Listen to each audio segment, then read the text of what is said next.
Good morning, good morning, good morning. Good morning, LinkedIn Live. Apparently we are live. Good morning, David McQueen. Good morning, my lovely. How are you doing? I'm good. How are you? Do I look tired? A little. How's your week been? How's your week been? The week has been good, actually. Yeah. It's been a nice measured week. I got to spend a couple of 2 days actually. I got to spend some quality time with my eldest, who doesn't live with us, but I went and in Okay. between going to spaces, I spent some time with her. And that was just Yeah. nice. It's just nice to hang out with my daughter in Nice. the middle of the day. Yeah. Otherwise than that, yeah, good. I'm good, man. It's Yeah. been a good week. Been a good week. Good. Good morning, everyone. Good morning. If you're watching us live on LinkedIn, please do say good morning, so that we know that you are out there. I hope you've all had a good week. I know it's been a very kind of crazy time generally, but this last week in particular, even up to yesterday, I mean, just madness. It's hard to even actually put it into words. So yeah, if you're watching us, please do say good morning in the chats. It's really good to see everybody. Good morning, Amina. Amina Yasufu Urachuku. Hopefully I haven't butchered your name there, Amina, but good morning. Thank you for joining us, and happy Friday. Yeah, let us know how how you're doing today, how the weather is where you are, how you're feeling, where you're joining us from. Um, yeah, so I have David McQueen on this morning, and I feel like I need to do. Well, do I need to do an introduction for David McQueen? Surely Yeah, of not. course you But do. You do not know me. let me give it a go. Let me give it a go. Yeah. For anybody that doesn't know David McQueen, I mean, if you don't, like, where have you been? Like, where have you been? So David McQueen, so let me tell you a story. Let me tell you about when I first saw David McQueen, right? Oh I wow. don't Okay. even think you probably don't even remember this. Many years ago, I went to an event at the House of Commons, Oh right? wow. This is how long ago it was. Okay. And David was the MC. And I was like, who is this person? And like, he speaks so brilliant. And I reached out to you afterwards on LinkedIn. And that's when we first, I don't know how many years ago. That was a long time ago. Wow. Because I think Yeah. it was a small business event, and Yes. one of the founders of Tony and Guy was being Oh my God, celebrated. yeah. Yeah, It how long was on the ago is House of that? Lords, on the balcony on the Yeah, House of the Lords. House of Yeah. Lords. Yeah. Oh my That was gosh, like a yeah. long time ago. Like, That's like I about mean, 13 years, 13, 14 yeah, years ago. at least. Yeah. SCS, I think it was, or something like that. And I was, Yeah, yeah. something like that. Yeah. Wow, So yeah. that's where I first saw David in our younger years. But so if you don't know David, David is so I first saw David speaking, and by that I'd seen a lot of speakers in my time, but just something about David's way, and if you've ever seen David speak, you'll know exactly what I mean. So I saw David speaking, but David isn't only a speaker; he's also an executive coach, a trainer, runs his own training company, and has done for many years, focusing on leadership culture, effective communication, background in finance and IT, although you wouldn't think it now if you met him actually.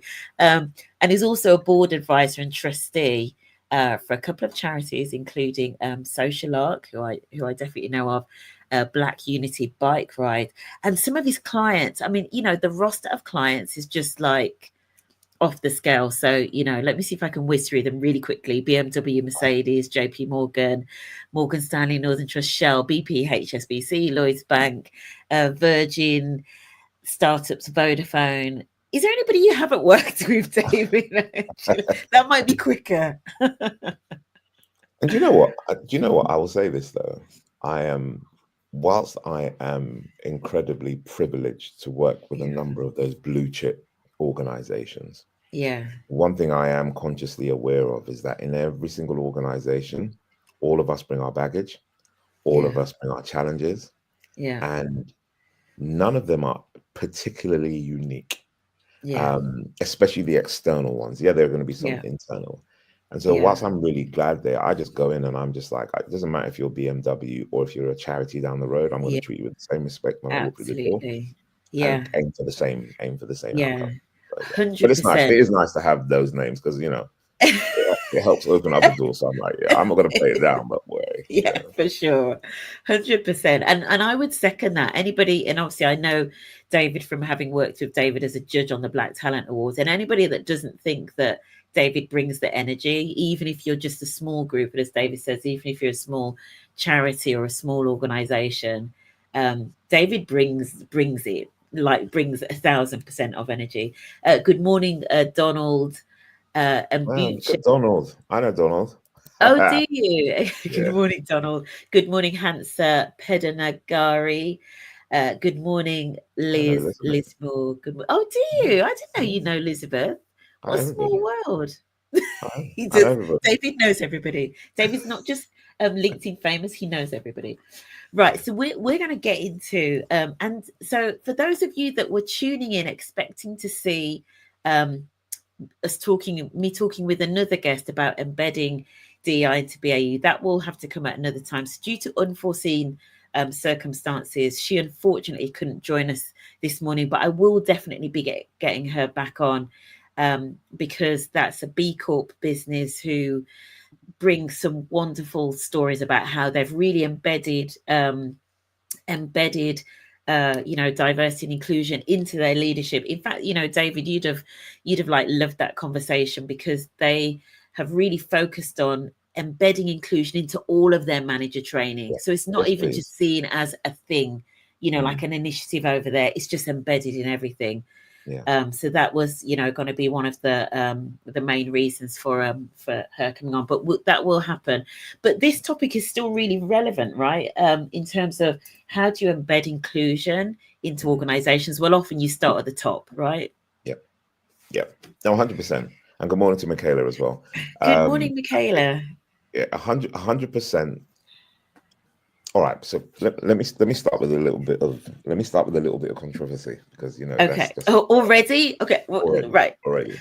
Good morning, Jill, So as well. Jill, I see you in the comments. David and McQueen, I should just give you the warning. You are live on LinkedIn. Please do not swear. Okay, no, go. it's no swearing. I never swear live.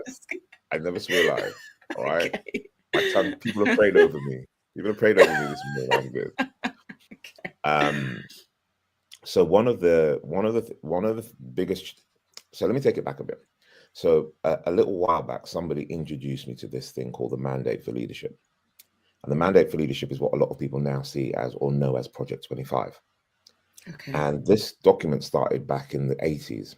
So it started in 1981, where the conservative or the right-leaning part of the political movement in America, they really wanted to implement this idea there where you have a government which would be able to control the Supreme Court, which would be able to control the House and the Senate, and literally across the board.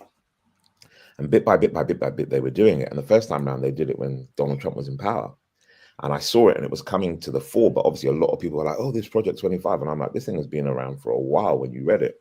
Yeah. And so I said to a lot of people, look, Agent Orange is going to win. Kamala ain't going to win. Let me keep it 100. And people were like, Dave, you can't say that. I was like, no, you literally, the way that things have been set up, there was no way he was going to lose.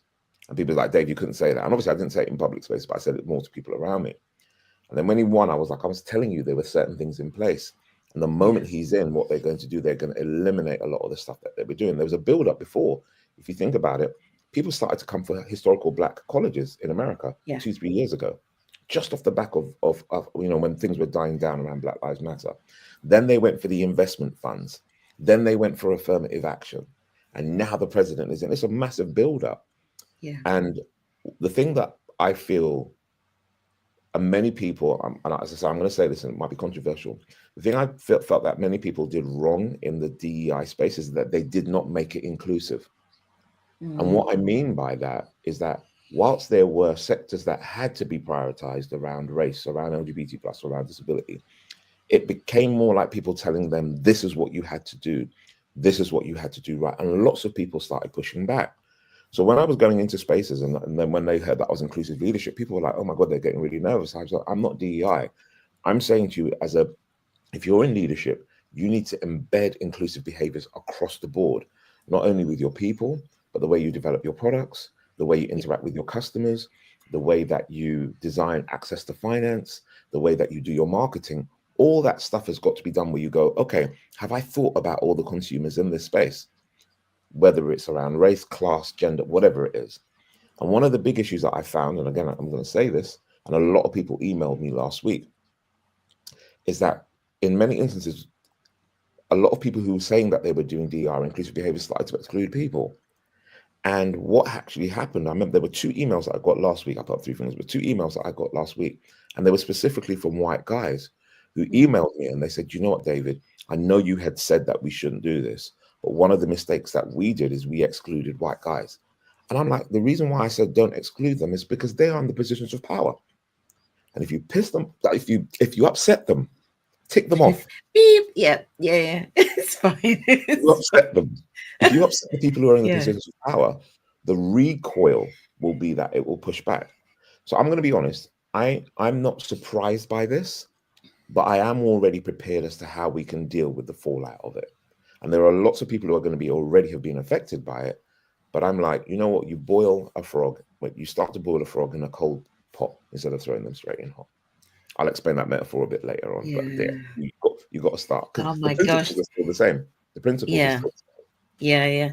David, I mean, a couple of things there. First of all, I love it. Yeah, David's brought the controversy already. Junior Beeman, that you nailed it. We love controversy on a Friday morning. Junior Beeman sitting there thinking like, what's the tea? Well, like let's spill it all. And also Pauline Isherwood, good morning. David and controversy? Never. Yeah, exactly. Hey, Pauline. Yeah, David, you said a lot of things there, and I think most people that are listening to this are like, yeah, you're absolutely spot on. One of the other things that I really love as well, which there was a post that you did, was it this week or last week? The article actually that you did, where I think you went into, did you go into the executive order? The impact of what that executive order is. Yeah.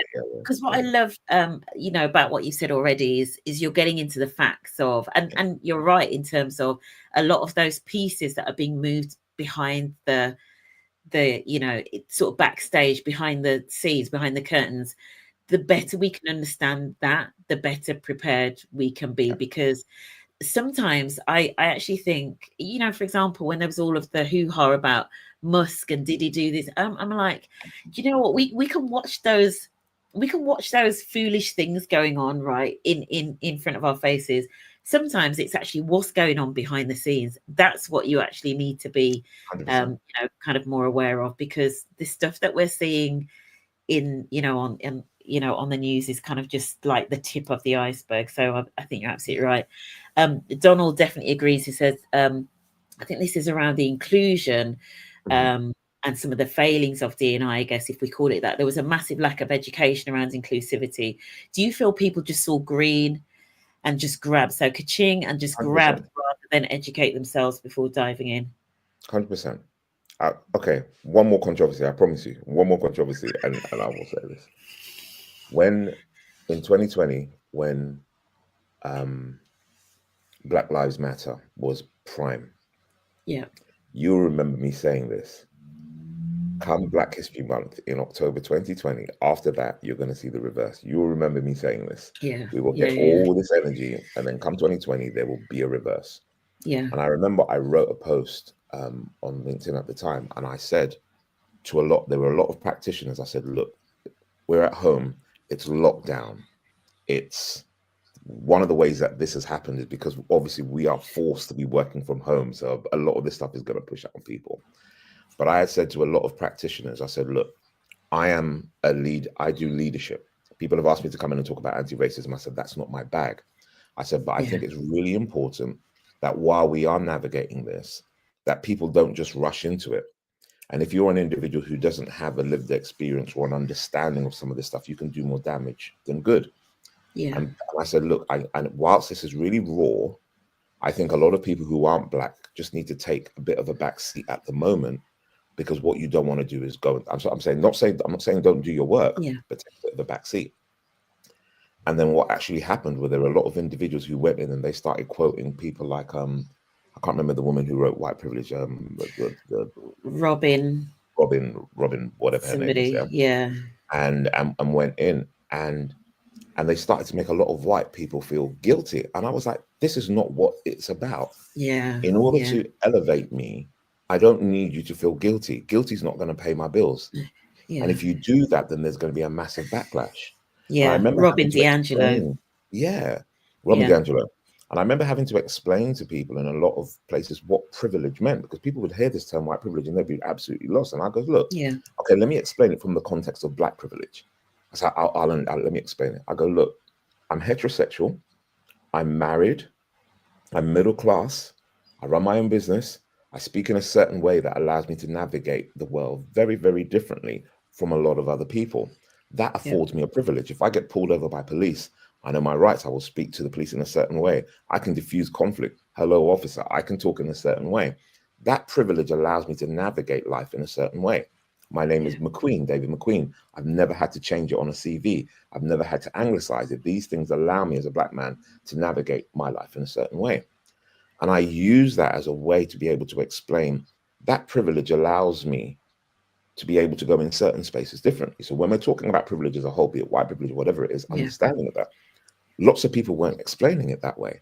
Yeah. So people were just feeling guilty, Yeah. like, oh my God, I'm white. And I'm like, look, Yeah. whiteness we can go talk about that. Whiteness as a concept, not as an individual, but as a concept, is something that's very true and people need to understand it. Yeah. Yeah. But how you communicate the message is important.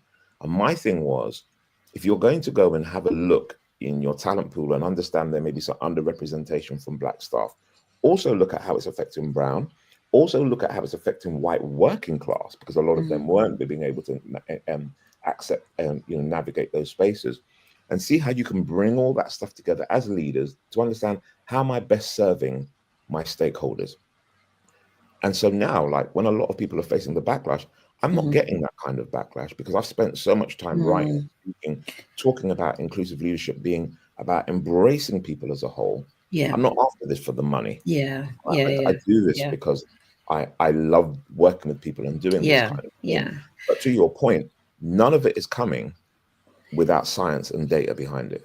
I'm Yeah. literally, Yeah. you see me when I write my 100%. articles, I'm going to Yeah. give you a glossary. I'm going to, Yeah. at the end of the day, if I go in and I fight emotionally, that can get knocked out. But you can't Yeah. argue with facts. Absolutely. 100%. I mean, just circling back on Donald. So do you think people just saw green? Because I was talking with Mac about this. So obviously I had Mac along on last week, but I think there was something about 2020 and post 2020. If you look at the economics of it, there was an excess of demand over supply. So there was an excess demand for people to come in and talk about this, that, and the other. And because of, as you say, books like Robin DiAngelo and Ibram X. Kendi, there was a glut of people, even with the anti-racism, people wanted to lean into that particular thing. A bit like you, I have never, I just don't subscribe to that school. I've never been of that, if you're not anti-racist, you're racist. I've never been of that school, right? But I think the other thing as well, I don't know whether it's just a case of did people just see the money? I think some of it is some people are coming into this work from a place of trauma, from a place of I've been wronged. I'm going to come in and do X, Y. Do you know what I mean? And I've been thinking about this for a long time in terms of doing a post or something about the dangers of doing this work when you have unprocessed trauma, because you're not going into organizations to unleash your trauma or unleash retribution right on the people that you serve. That's not the way to do it. So I do wonder, I don't think it's necessarily all just money. I think some of it is a lot of people coming from a place of positive intent but maybe not having the skills or other things kind of getting in the way. I wanted to circle back to what you said about not including men and boys, and particularly white men and boys. So Pauline has said, nodding my head furiously, ignoring men and boys at our cost. I've been trying to tell people about this for the last few years. Sadly, people not wanting to listen or do better. So we are where we are, right? Which is obviously where we don't want to be. We need to move forwards. And then Kat has agreed. Yes, David, data is key. Data and the facts, man. We're DEI, I think, as an area is very lacking. As a discipline, we don't have the discipline of data and facts and the science, right? I will say one thing. There are a number of very, very good practitioners in this space. I know some really, really good practitioners, and their methodology, their business case, the use cases that they will use across the board, Mm-hmm. I think that they are incredible. And there are some people who work for these corporations who they will specifically need it. But I've always said, and I've always believed, that any kind of change that you need in an organization needs to be embedded in the cultural DNA, full stop. It shouldn't be an individual in an office who doesn't have power, who doesn't have budget, who doesn't have an in on the chief executives or the C-suite to be able to implement this stuff. It should be part of the process. And the challenge that I found in a lot of the conversations that I was having, to your point, there were people who were coming in scarred and talking about lived experience. Your lived experience cannot define and shape a culture. What you're going to do is, if you bring it and then you get pushback, and look, there was so much blowback around organizations getting sued and countersued around language and what have you. And again, I think because people came in and they just weren't skilled enough. They weren't facilitated enough to be able to do that. Look, to learn to read the room is one of the core elements what I have in inclusive leadership. You have to be able to understand that. Ask better questions, don't make assumptions, understand the data that's coming from. And there were sometimes I would hear people online, or I'd sit in on webinars and I'd be like, and I have to restrain myself. I'm like, this is not my show, but I'm going to ask a question, because where you're going is going to cause more damage than good. And so one of the reasons why I wrote the book, which is a year anniversary, by the way, it came out a year this year. Congratulations. But one of the reasons why I wrote the book, and one of the reasons why I've been so vocal online, less so now, but for a while, was because I just really wanted people to go, I really want you to think about this. And yes, I can be straightforward, and yes, I can be provocative and challenging, but I'm doing it with the intention because I really want you to think about it. Absolutely. And we're going to get on to the book next. So, because as David says, it is the 1 year anniversary of David's book about the brave leader, right? So, I want to just summarizing some of the things that you've said there about the DI space. And I do think we are at a moment.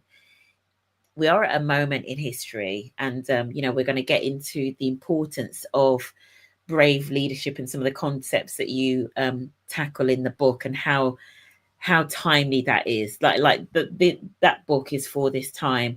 I would say for anybody in the DI space as well, as we continue this conversation, I want us in this DNI space to also hold up the mirror to ourselves. I don't want us to just be like, oh, it's because of, as David, I think, referred to the orange agent. I don't want us to like almost, not take the lessons for ourselves. I think we have lessons to take around the learning, the facts, the information, the education. David's article that kind of summarized where we are in terms of some of the things that are happening and changing. There are other resources about the legal cases, all of the, get clued up, if you want to stay in this space, get educated, get clued up. As Pauline was saying, in terms of the work about men and boys, etc., start leaning into that in terms of really understanding what the concerns are. Really take this as an opportunity to kind of do that learning and kind of come back stronger. Let's talk about brave leadership. So, a year anniversary of the book. Anybody that doesn't know, David wrote a book. So did the book come out a week ago this year? Is that when the book came out? Yes, basically 30th of January. That's when it was published in 2024. What a coincidence. This conversation was meant to happen. So let's start with why you called the book The Brave Leader, and what you mean by brave leadership. Let's just start there for anybody that isn't aware of the book. So the big thing for me was in my work as a speaker and as a coach, and to a lesser extent as an advisor, I realized that a lot of people were placed into positions of leadership in organizations, sometimes for the wrong reasons. Sometimes individuals were there because they were proximity to people who were already in that space and they got promoted or what have you. And even for those of them who did get in by, I'm reluctant to use the term, but let me just say by merit and by reason of, duty of being there. I just know the word merit is loaded at the moment, right? But even for those who got there, no one's really taught people about decision-making skills. And when I go in and I ask people, what tools are you using? What kind of mental models or what specific things, whether it's the OODA loop, whether it's the, whether people are using specific models, specific mental models around the decisions, 80-20, whatever it is, I'm asking these questions and people don't know. And so I'm thinking, well, how do you make a decision under pressure if you don't know what decision tools to be able to lean into, because your gut isn't enough. If you're doing scenario planning or risk management, you can't be going in there in your gut. When you're the owner of a P&L, and when you're managing a specific, business area or unit, you don't make a decision just based on your gut. There's got to be conditions behind that. So I know we smiled earlier about being a former accountant, but that's where my commercial pit came in. Because I'm like, I'm not going to come into this space not knowing that people are going to have to make these commercial decisions that will affect, other areas of the business. But what I realized is a lot of people weren't courageous. They were scared because obviously you either toe the line or you lose your job, or you didn't want, or people toe the line because they didn't want conflict because they didn't know how to manage conflict. So I thought, well, how do I write a book that literally breaks down how you can systemically make change as well as individually make change, and just start those sparks of courage. So the full title of the book is The Brave Leader: More Courage, Less Fear, Better Decisions for Inclusive Leadership. And the whole element of that was just to get people really empowered about making decisions. Yeah, absolutely. Good morning to Stuart Cumberbatch, who said a year that's flown by. It really has, Stuart. Do you know Stuart, David? I know Stuart, man. Andrew Knowles has said, please post a link to the book. It's available on all, it's available on Amazon and all kind of like, good book websites. A lot of what you were saying there, the decision-making one, so you sort of finished up, or you sort of started with, how do we make sure businesses make good decisions, and I guess courageous decisions. Decision-making is a great place to lead with in terms of the business case around why this makes sense, because actually often what we're talking about is good decisions, whether that's who to hire, which markets to go into, which products to develop, all of that. And a bit like you with that finance hat on, we've seen often the impact in organizations of poor decisions. So you come into an organization, you're like, how do you make sure that you make good decisions, and the science around that? Definitely. You mentioned, thank you, Kat. Kat's put the link to the book in the link. That's the first time that's ever happened on a LinkedIn Live. Thank you so much for that, Kat.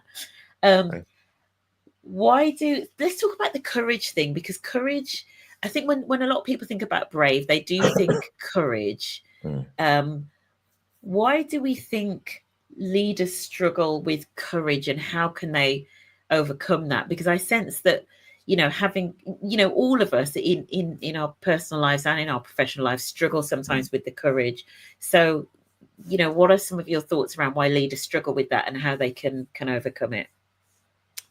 So brave is not only the word, the adverb, or the I can't remember what part of speech it is now. I'm too tired on a Friday morning to remember. But as an active word, it's also an acronym. And I thought, how do I break this down into an acronym to let people understand how they can be courageous? So BRAVE stands for bold, resilient, agile, visionary, and ethical. And in all of those specific spaces, what I wanted to do is give people pillars that they could work on.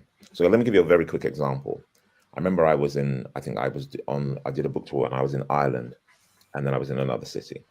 And the feedback that I got when I was on the book tour was from a lot of women leaders. How do I be bold when in my culture I'm told to stay quiet, or I'm in a board meeting and someone talks over me, a man talks over me, or a man takes my idea and repeats it and I don't get the kudos? How do I be bold to say, hold on a minute, I said that? And I said, and that for me is part of courage. And I was saying, look, who are your allies? Who are those individuals that are going to be in that boardroom or outside of the boardroom who can guide you in a way of being able to change that? What does that actually look like? Because the reality is if you're in that space and you're being overpowered, how do you become courageous? And part of that conversation was empowering individuals to go, right, I don't want you to speak down to me just because I'm a woman sitting on this board and you think that a man's going to be better than me. My stuff is as valid. So there were pointers like, okay, thank you for repeating my point that I had made before, and people to obviously amplify that. I'm happy to expand on it, but this is what I was. And people are like, I can't say that. I goes, yes, you can, because it's a series of habits. And then there was the resilient piece where I was saying to individuals, too often individuals think you have to be resilient on your own, but resilient is a team sport.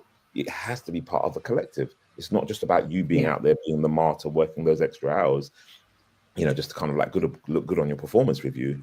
It's got to be a collective stuff. The agile, obviously, is, how do we respond to a constantly changing environment? visionary, if you're a leader, part of what you're expected to do is to set strategy, is to kind of like really set the tone for the individuals you're leading. So how do you make those brave or courageous visions to say, this is where we're going, and I want you to buy in with me? And then the last pillar for me, which I think was a really, really important one, and it really struck me, was about ethical.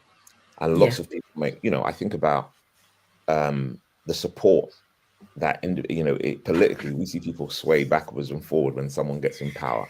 And I'm like, last week you were calling somebody something, but this week you were saying no. Or all of a sudden you were for climate change, and now you want to get sick. Now all of a sudden you're asking for more masculine energy, right? How is that ethical? How is it that you have a set of values that you have, that you say your organization stands by?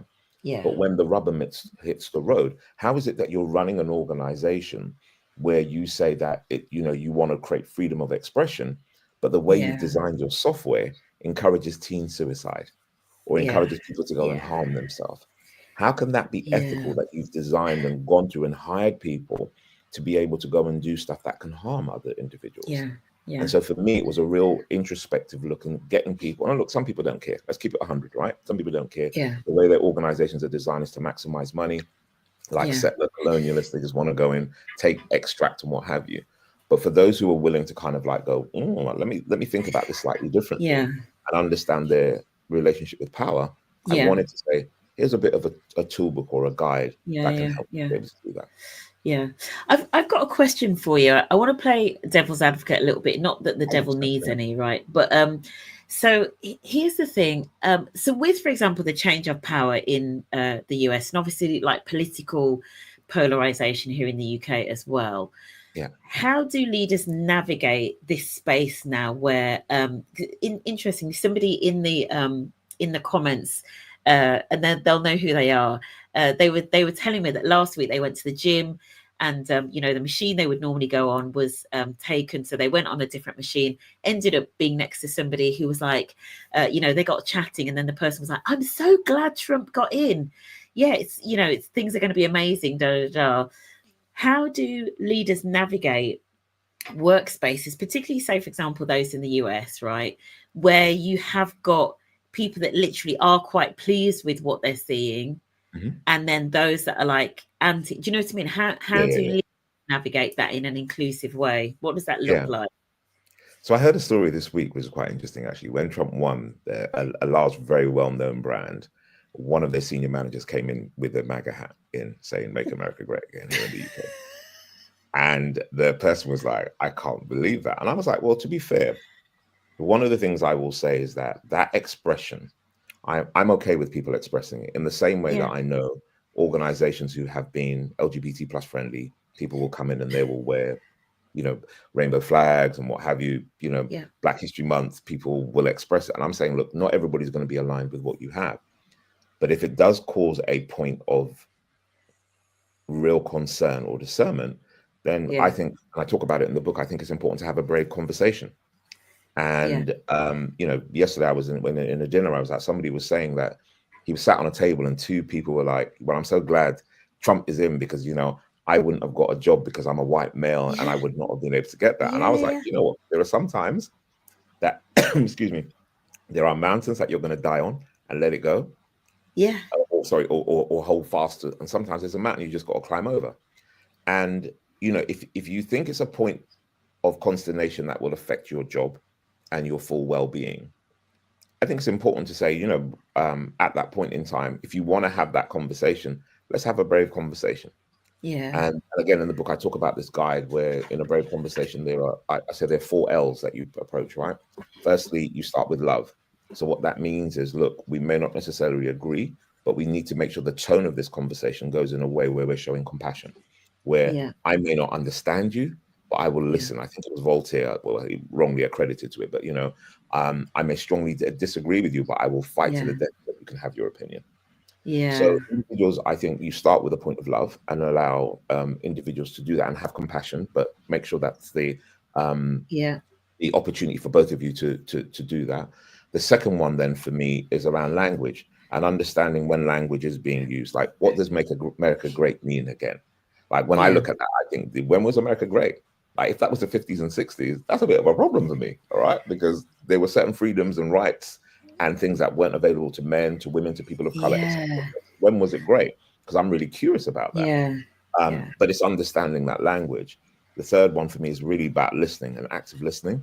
So even though you disagree with what somebody has says or don't understand it, do the active listening so you get clarity.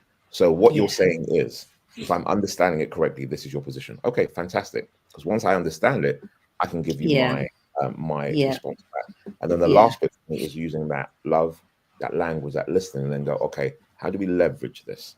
How do we leverage it so we can have a conversation where we don't have to come to a point of agreement on the specific subject? What we can agree on is that if we're going to have a conversation, it's going to be civil.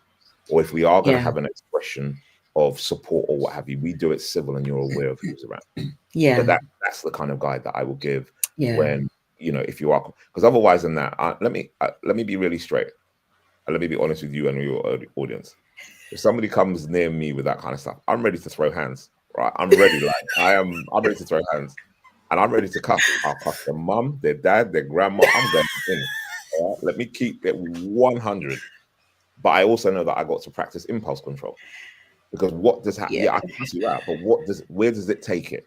And what stereotypes am I leaning into? And what kind of things am I really kind of like supporting by being wound up? And if I'm always going to be pressed, you're going to know how to wind me up. So Absolutely. that moment to take that deep breath and go, you know what? Because I've got close friends, right, in my wider circle who are black and brown, who are happy that Trump is in, primarily because it's economic, because they're going to get better money, until their family kind of like emails them and says, listen, somebody might get deported.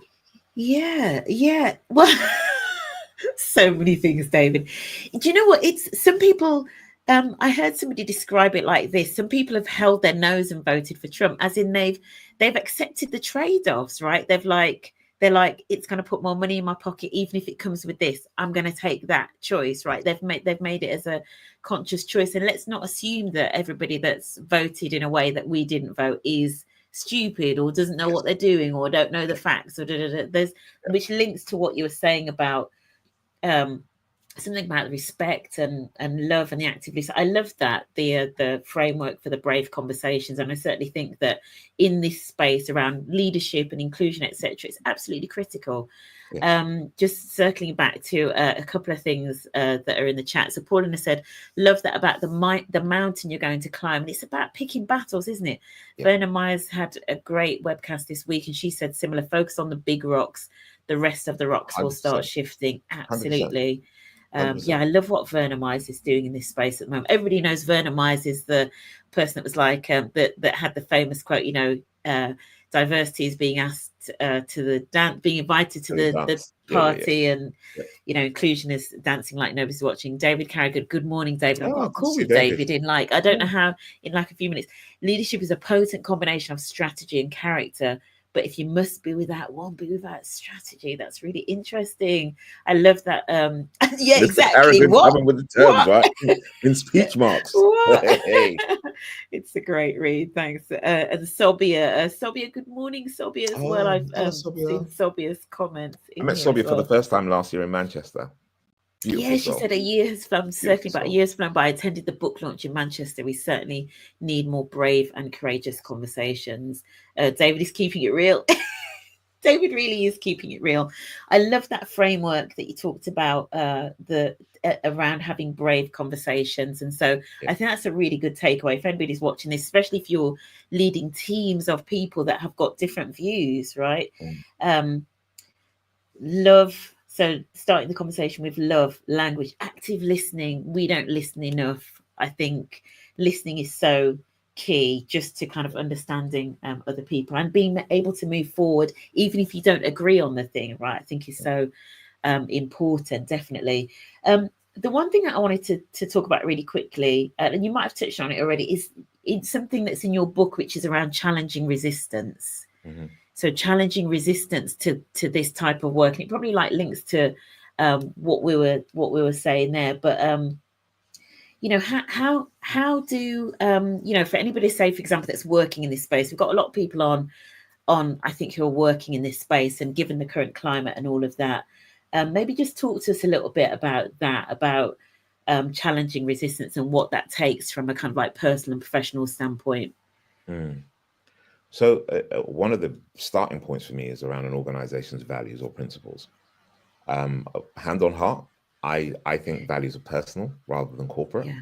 Okay. That I honestly believe that, principles and values are very, very personal.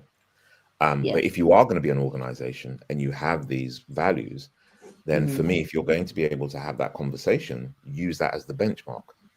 Yeah. If you're talking about equity, if you're talking about fairness, if you're talking about being innovative and what have you, how does that align with the way that I'm doing my work? And a lot of resistance will come because people feel in many instances that they're going to be othered. Like, I still think, I'll be very straightforward, I still think there's a hell of a lot of work that still needs to be done around empowerment of Black professionals in the workplace. But I'll just say it as it is. Yeah. There's a hell of a lot of work that still needs to be done around career pathways, around people getting discretionary bonuses when they didn't know about it, been going to the wrong school, around things around hairstyles, around networking, all those things that are integrated into systems of many traditional, both corporate and civic organizations, is a hell of a lot of work. Although I don't think that there is a lot of, we've had this discussion, although I don't think that a lot of companies have really given the right power to ERGs, or business groups, however we refer to them, I still think they're one of the ways that people can actually rally conversations and rally ideas about how they do that. And for me, the resistance piece is going, look, the individuals who are in power and the individuals who are making decisions, and this goes back to my main point, there is going to be a use case, or there is going to be a principle or a thinking behind the way that they make decisions. Yeah. One of the things I learned really young when I was in debating club, which is why I run my mouth so much all now as a 55-year-old man, right? is that I need to learn to argue somebody's point as strongly as they can, as I can do my own. Yes. Yes. And so even if I disagree with someone, I need to be able to understand, oh, so that's why you think this is the case. Yeah. Oh, so that's why you think someone's got preferential treatment. Oh, so you think that I'm here because I'm a DEI hire. Oh, because, all this kind of stuff. And then I go, okay, so what's the principles or what's the point behind that? And then when I look at that, I will literally go, okay, let me challenge this with questions and the assumptions you make behind it. Oh, so you think I'm going to give me the data that supports that. Show me where this has happened across the board. Yeah. And why, in comparison to the use case that I've given you, why you think it can't work. When I've spent time doing scenario planning and when I've spent time doing the risks and the outcomes that can come as a result of this and all the what ifs as a result, tell me why you disagree with it. Give me the case against it. And what individuals will tend to do is, if you're only coming from an emotion or an opinion point of view, when you've got it stacked up against the values or principles of the organization and the data that supports it, it only becomes opinion. And so you say, well, fine, by all means, at the end of the day, if this is just your opinion, be clear that it's your opinion. However, if this is strategic and if this is intentional to the operation, please justify exactly why that's here. Yeah. Because otherwise than that, and I think I'm one of the individuals on it, I'm not going to mention their name, but we had a very good conversation around around class. And a lot of organizations give lip service to class. But I know now for a fact, okay, that in the last 2 months, that there are individuals from 5 organizations where there have been restructures. And the individuals that have moved into the roles of the head of HR or people, they are hiring people who only went to Russell Group universities. The chance in social mobility or having individuals, and look, I know that some organizations won't have nothing to do with social engineering, right? Although they give the value stuff. But if you're only going to hire from Russell Group universities, the chances are that the majority of individuals that got through to that space were not coming from a working class background. And even if they are, so my thing is if you are going to be doing your recruitment is going to be, I can't remember the phrase when you don't have the data on a CV. I don't like using the term blind CVs, but it's another one around that. If you're using that kind of stuff, or the way you do your panels, there's a real strong business case. And if people are going to resist it, make sure you have your facts. Make sure you have your data. Make sure you can explain to them the reasonings and the principles and the assumptions behind the changes that you're doing. And look, at the end of the day, you're not expecting change to come overnight. Behavior, look, some of us have problems. I've got a sweet tooth. I've had a sweet tooth all my life. All right. I'm not going to change that behavior overnight. It takes time. So I can't expect people to do the same unless I'm literally going to bring a case. So with resistance, bring the data. Bring the data. I love that. I love that. I mean, so many. I didn't realize that you were in a debating club. That that explains so much. People, if you've got kids or young people, send them to debating clubs, right? Honestly, 100%. Because it's you know, I want to touch on a few things that you said there. First of all, the thing about knowing the facts. One of my favorite quotes that I came across, I'm going to say maybe like a year or a couple of years ago, is by John Stuart Mill, and it's he who knows only his own side of the case knows little of that, right? If you 100%. only understand your side of the argument, you don't even really understand your side of the argument, is basically what that quote is saying, right? You've got to kind of start to really listen and understand, you know, what other people are saying. And then you said about values as well, and you said about linking potentially to company values if the company values are there. And the organization I was going to have on today, but I am going to get them on, they are B Corp certified. And the reason that I mention that is because I don't know whether anybody's seen any of the stuff that Ben and Jerry's are putting out at the moment. Ben and Jerry's were one of the first B Corps in the world, you know, very strong advocates coming out of the back of the civil rights movement when they were founded. So they were founded on very sort of activist values. They were like, this is part of who we are. Like, we don't mess about when it comes to, you know, social justice, racial equity, etc. And lo and behold, they've just been consistent with that for the best part of, you know, as long as they've been around. So yeah, when those corporate values are just a core part of who you are, and for a lot of B Corps it does tend to be, then you can lean on those corporate values when it comes to dealing with resistance. I'm just circling back in the comments. Junior, this session is an absolute gift this morning, not just because I love acronyms so much. Liz is revealing that she was the person that had the conversation. Good information for today. Yeah. Love it. I'm saving this live. Such an important, empowering conversation. Class is such a huge issue in the UK, and we are not ready to discuss it or be honest about it. And we don't have time to get into it this morning because we are going to be wrapping up in a minute. But there is something about. I'm just going to drop this and leave it here. There is something about. You talked about it actually at the top of the conversation, David, about privilege and sometimes recognizing that, particularly for say Black and brown individuals who are, you know, like middle upper class, and that's not to say that there aren't still any residual headwinds due to race, but they have a massive advantage over somebody who is, say, for example, you know, any race, who is working class. And it's recognizing that class is a huge issue. And, you know, as you were saying at the top of the conversation, David, can open many doors. If you speak in a certain way and or you went to a certain university, that can open a lot of doors regardless of, you know, your ethnicity. I just wanted to get that 100%. In there. 100%. Yeah. I totally co-sign with you. I think that, and I know we're wrapping up now, but I think that there's one thing that there's one crucial bit I didn't say about Brave. Yeah. And that we have to recognize in any sphere where there is leadership, be it political, business, civic, that we have to understand power and how power works and power dynamics. And there are a lot of people who have got to certain spaces by whatever means, and they are not very willing to let go of those positions of power, be it political, business, or in the civic space. And so what you're recognizing is that when somebody is being challenged on that stuff, they will fight to the teeth and nail, and sometimes to the death, metaphorically, to protect that position of power.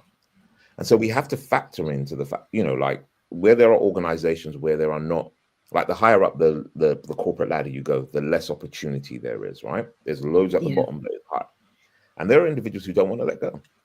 Yeah. And it's so important to be able to factor into the journey that we're having, that some of the fights that we're having, it's a massive power dynamic.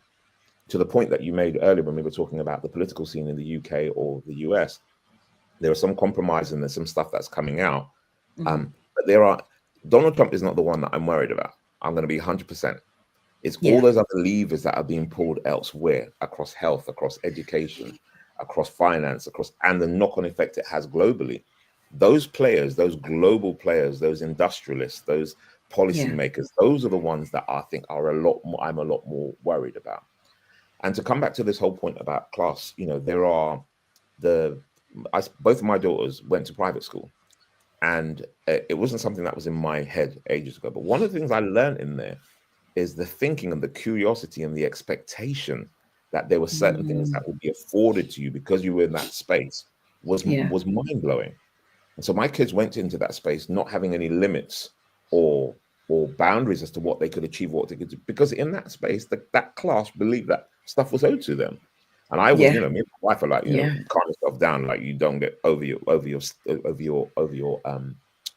position in life. But it really makes you think, wow, people in this space, if that's how they think, how do you navigate and how do you maneuver in that? So for me, I would say that final point that I wanted to, because I didn't mention it, is understand that in this, don't go to a chess game with checkers pieces. Do not go, as Chopin would say, our good friend Chopin.